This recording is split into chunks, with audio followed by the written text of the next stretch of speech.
পুরো কালো হয়ে আছে একদম। এটা হচ্ছে একদম পুরো বঙ্গোপসাগরের দক্ষিণ অংশ, যেখানে এই নিম্নচাপের কেন্দ্র। আর মোটের উপরে চারিদিক থেকে ঘূর্ণাবর্তের আকারে মেঘ জড়ো হচ্ছে সেই কেন্দ্রের দিকে, যে কারণে আমাদের সমুদ্র প্রচণ্ড উত্তাল হয়েছে। এই যে এই ট্যাংরা মাছটা পাওয়া গেছে, খানা পারবে?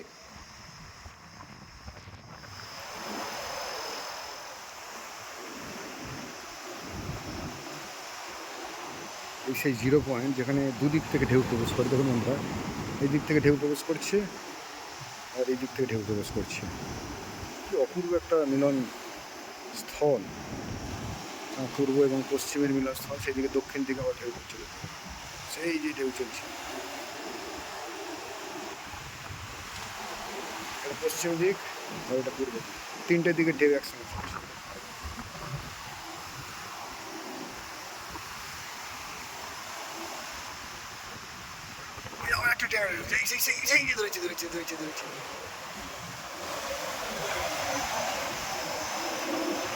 এই জলেতে স্রোতে কিন্তু ট্যাংরা মাছ আসছে, আর ওই পাড়ার ছেলে কিন্তু ধরছে নিজের গেঞ্জি খুলে ট্যাংরা মাছের ওই চাপা দিয়ে ধরছে। একটা ধরে আনছে, দেখি।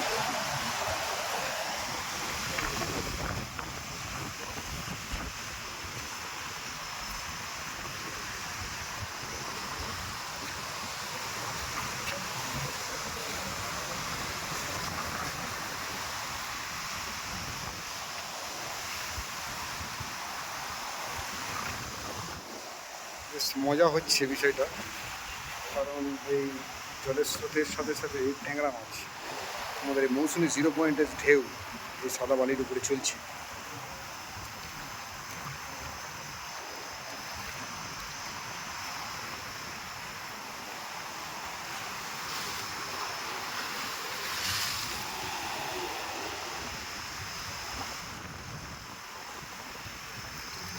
পূবের দিকে ঢেউ প্রবেশ করছে, আবার এই পশ্চিম দিক দিয়ে ঢেউ আসছে। অসাধারণ জায়গা।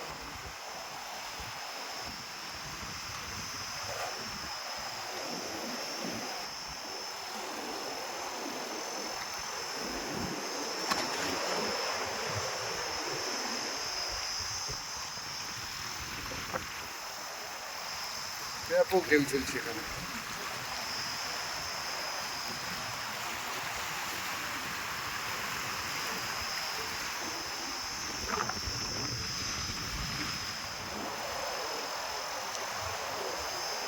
তো বন্ধুরা, আজকের প্রতিপদে জোয়ার চলছে। প্রতিপদে যে প্রচণ্ড জল বেড়েছে আমাদের এই বঙ্গোপসাগরে, কারণ এটা প্রচণ্ড নিম্নচাপ। আপনারা লক্ষ্য করেছেন বেশ কয়েকদিন ধরে আমাদের এই বঙ্গোপসাগরের বুকে জল ছিল।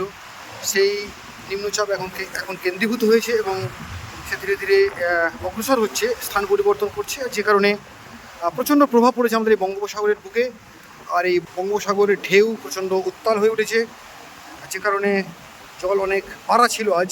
এখন যদিও ভাটা চলছে, তবুও মোটের উপরে যা ঢেউ চলছে সেটাও দেখার মতো, কারণ অন্য সময়ে এই এত জল বাড়ে না। একে অমাবস্যার পোটালে জল এমনিতেই বাড়ে, কারণ বন্ধুরা আপনারা জানেন যে চাঁদ এবং সূর্যের মিলিত প্রভাবে এই অমাবস্যা এবং অমাবস্যাতে যে জলের একটা প্রভাব থাকে, তার সাথে নিম্নচাপ এবং ঘোর নিম্নচাপ আমাদের বঙ্গোপসাগরের বুকে, যে কারণে প্রচুর জল বাড়া, প্রচুর ক্ষতি হচ্ছে আমাদের এই দক্ষিণবঙ্গে যেসব দ্বীপ এলাকা আছে, তার মধ্যে গঙ্গাসাগর, আমাদের এই মৌসুমী দ্বীপ, দীঘা এবং ওড়িশা উপকূলেও এর প্রভাব থাকছে। অন্ধ্রপ্রদেশেও এর প্রভাব থাকছে, বিশেষ করে বাংলাদেশ, মায়ানমার, আশপাশে আমাদের যে প্রতিবেশী দেশগুলো আছে সেই দেশগুলোতেও কিন্তু এই নিম্নচাপের গভীর প্রভাব প্রত্যেকে অনুভব করবেন।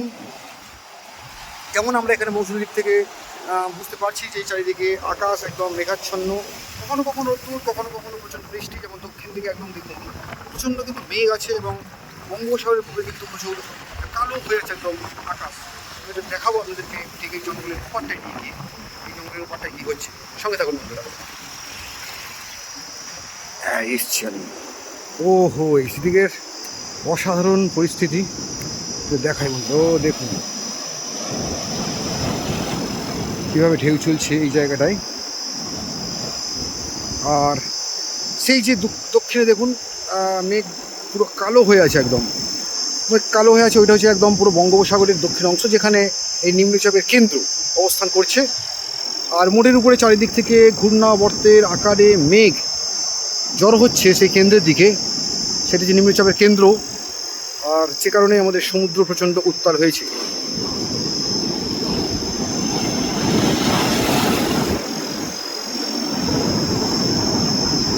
তো এই জঙ্গলটা না থাকলে আমাদের এই ভিতরে যে জায়গাটা দাঁড়িয়ে আপনাদেরকে দেখাচ্ছিলাম এতক্ষণ বন্ধুরা, এটা কিন্তু একদমই থাকতো না। কারণ এই যে বালির অংশ যেটা জেগে আছে সেটা একমাত্র এই জঙ্গলটা থাকার জন্য। তো গাছপালা থাকাটা এই প্রকৃতির কাছে যে কতটা উপকারী সেটা আপনারা প্রত্যেকেই জানেন।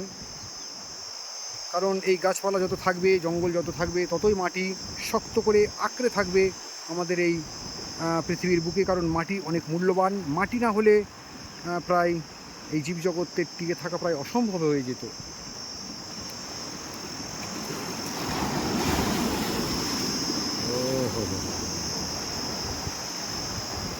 তো আপাতত আরও 3টে দিন, অর্থাৎ বৃহস্পতি, শুক্র, শনিবার, আগামী এই 3টে দিনেও কিন্তু প্রচুর জল বাড়বে এবং তার সাথে সাথে প্রকৃতি আরও রুষ্ট হবে, প্রকৃতি আরও রূঢ় হবে এবং এখানকার যে দুর্যোগ, সেই দুর্যোগের পরিমাণ আরও বাড়বে বন্ধুরা। দেখুন কী পরিস্থিতি। এই দিকটা পূর্ব দিক, আমি আছি মৌসুনী দ্বীপের 0 পয়েন্টে, আর ঢেউ চলছে, সমুদ্র উতলা হয়েছে, বঙ্গোপসাগর উতলা হয়েছে। এটা গঙ্গা নদীর মোহনা, মৌসুনী দ্বীপ এবং চিনাই নদীর মোহনা।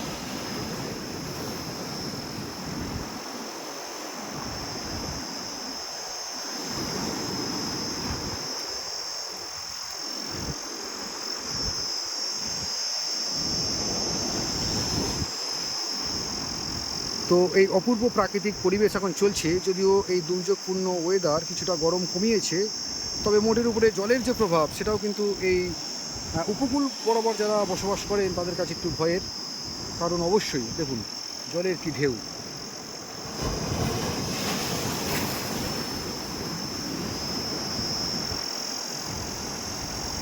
প্রচণ্ড ঢেউ চলছে।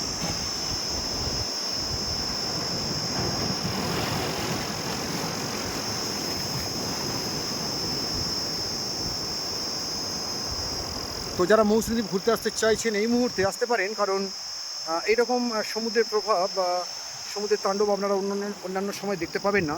তাছাড়া প্রকৃতি, আমাদের এই যে দক্ষিণবঙ্গে যে প্রকৃতি এই মুহূর্তে, গোটা সমুদ্র জুড়ে যে প্রকৃতির যে রূপ আপনারা দেখতে পাবেন সেটা অন্য সময় পাবেন না। তাই আপনাদেরকে আমি বিশেষভাবে জানাচ্ছি যে আপনারা মনে করলে এই মুহূর্তটাকে বা এই ওয়েদারটাকে আপনারা এনজয় করতে পারেন, মৌসুমী দ্বীপে চলে আসুন। যদি কোনো অচেনা জায়গা মনে হয়ে থাকে তো আমার সাথে কন্ট্যাক্ট করুন, আমি আপনাদেরকে মৌসুমী দ্বীপে আসার জন্য বন্দোবস্ত করে দেবো। আপনারা আসতেই পারেন, এনজয় করতেই পারেন এই দুর্যোগপূর্ণ ওয়েদারটাকে।